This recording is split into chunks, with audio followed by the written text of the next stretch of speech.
طبعا سينشأ السؤال أنه تريدون ترجعوننا هيتي، هذا واحد جولتشي، تريدون ترجعوننا على أساس هو المقدمنا للعصر الحديث. لن يقفز بشكل جيد. انظر إلى أين وصلنا، فهو يحدد لنا ما نريد. ليش؟ لأن الغرب متقدم.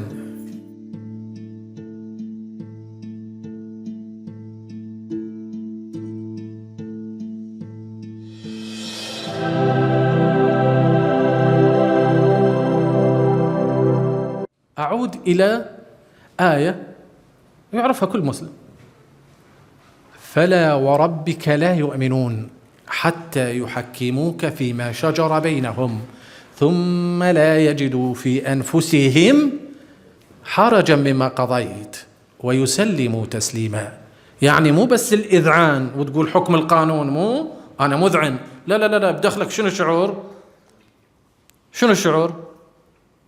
إذا ما تذعن مو مؤمن. فلا وربك لا يؤمنون حتى يحكموك فيما شجر بينهم ثم لا يجدوا في أنفسهم حرجا. بالنفس، أنا مسؤول عن نفسي. وإحنا مرات نتكلم من النوايا، هل يثاب عليها المرء ويعاقب؟ أي، في هذا المورد يثاب ويعاقب. فلا وربك لا يؤمنون حتى يحكموك فيما شجر بينهم ثم لا يجدوا في أنفسهم حرجا مما قضيت ويسلموا تسليما.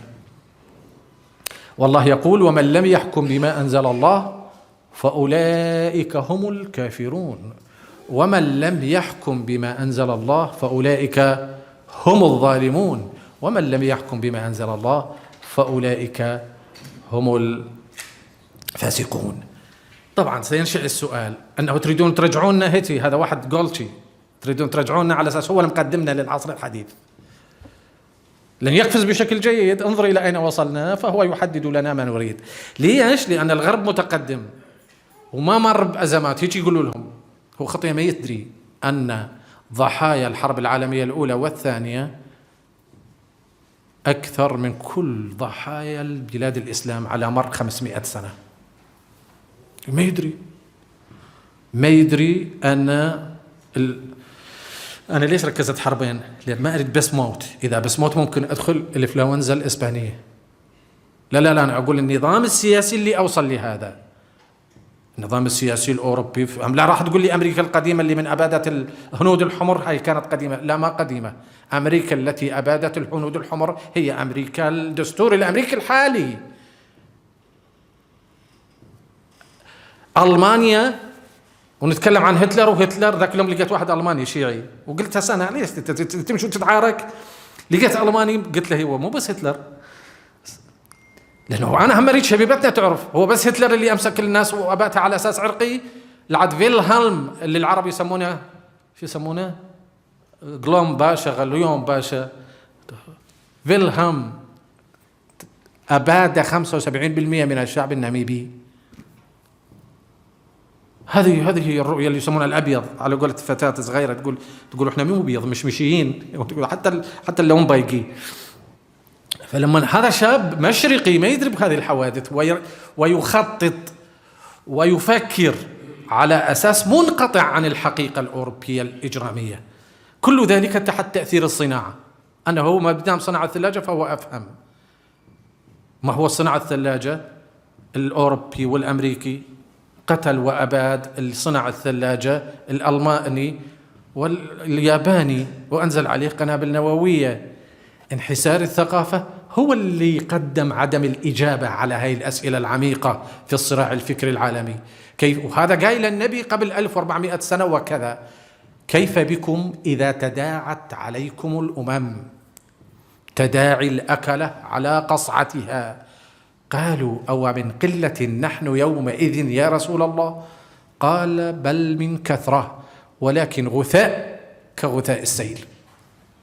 الحضور الثقافي ما أقدر أفسر له، مو لائق أقول له غثاء زبد يليق، ولو أنا أصلا معقد من التفسيرات. أنزل إلى المجتمع هو أعلى مني. فالحاكمية التي لله تحتاج صمود في وجه المؤامرة. فإذا كانت المؤامرة أصلا ما معترف بها وخيباتهم ما معترف بها، فشلون راح أحث المسلم على أنه راح تختبر يا مسلم، راح تختبر وتشوف نجاح عند هذا الكافر. مو انحصرت قضية الغرب الكافر ما يصير نكفر. أنا ما مختلف وياه بالحالة الحرب على أنه يريد يبيدني، لكنه لا يريد أن يبيدني إلا لأنه كافر. فلازم تحيا فكرة الغرب الكافر، لأن ما هو الدافع لإبادتي؟ الكفر. كفره. يسمونا الآن الربوبيين. هذا الصراع يثبط منه قدرتهم على الصناعة وتطورهم. والنبي يقول: كيف بكم إذا تداعت عليكم الأمم؟ بمعنى أننا إذا وضعنا الآية التي تقول: فلولا أن يكون الناس أمة واحدة، ولولا أن يكون الناس أمة واحدة لجعلنا لمن يكفر بالرحمن لبيوتهم سقفا من فضة ومعارج عليها يظهرون إلى جنب كيف بكم إذا تداعت عليكم الأمم. هذه أقدار يعني الله فرضها علينا وإحنا طيبين ومخترعين؟ لا، إحنا اخترعنا قبل الأوروبيين ب1000 سنة. لكن هارون اللي عندنا شارع باسمه قتل الرجل ضال لعنة الله عليه. لكن أتكلم لك بالحياد الصناعي، قتل رجل لأنه اخترع، وهارون رأى أن هذا الاختراع شعبذة، والرجل سبحان الله كان تلميذا عند الإمام الكاظم وانحرف، هو محمد بن بشير. صنع روبوت، أكيد قارين به معجم رجال الحديث للسيد الخوئي ورجال الكشي بتنقيح الطوسي. يقول: فأدخل قوما من الشيعة في غرفة وقال لهم: هل ترون موسى بن جعفر؟ قالوا: لا. قال: سأغلق الباب. فقال لهم: أديروا وجوهكم إلى الجدار. فأقام جلدة كانت معه تكلمه على هيئة موسى بن جعفر، ما يعرف يقول عليها روبوت، وتهز رأسها. فخرج الشيعة من عنده لا يمارون أن موسى بن جعفر حي. فلما سمع به السلطان النجاشي، الكشي يقول السلطان، واضح مرحلة الإمام الكاظم يعني هارون، فاستدناه إليه فصنع له آلة تسقي الزرع من دلاء يحركها الزئبق. فلما رأى الزئبق تعرفون إذا يتمدد يمشي، فايش يسوي؟ يحرك الدلو فتسقي أوتوماتيكيا. فلما شافها هارون قال: هذا مو شعبي، اقتلوه. والآن إذا تأخذ لك متثيقف تتحدث له عن الكيمياء، يقول لك جابر بن حيان، ويقول لك بغداد الرشيد، مو اثنين يقولهن؟ وزين وين مات جابر ويا سنة؟ ما يدري. جابر رحمة الله عليه تلميذ الإمام الصادق مات سنة 198 في السجن، سجن المأمون. واضح لما أقول لك محمد بن بشير تلميذ الإمام الكاظم. زين وجابر خاف تقتطع، محمد بن بشير غير الثقة، يعني ولا مرة قايلها ما قايلها الحكاية، لأن عندنا محمد بن بشير ثقة ومحمد بن بشير غير ثقة. المهم نشأة العلوم هنا ما حد طورها. السكاكي يقول جبت قفل للوالي، وكان واحد من أساتذة البلاغة يمه يقول: القفل أحسن قفل، فتركني وتشاغل مع العالم، لأنه يعتبر نفسه مو عالم. يقول: فخرجت وقلت: والله لأتركن السكاكة ولا أعملن في العلم. ما اعتنوا بهاي الأشياء اللي أنشأها الأئمة. في كثير من التركيبات الكيميائية جابر يقول: حدثني مولاي على الإمام الصادق. فالقيمومة الدينية تدعمها الغلبة، والغلبة تدعمها الصناعة. فلما يرى المسلم وضع متضعضع ما يدري أنه هذا مو آخر المطاف، ما يدري، خاصة الشاب ما يدري أن هذه الأمم مرت بتواريخ عديدة البارود إذا سألت يقول لك الصينيين اخترعوه، لا، المسلمين اخترعوه في سمرقند.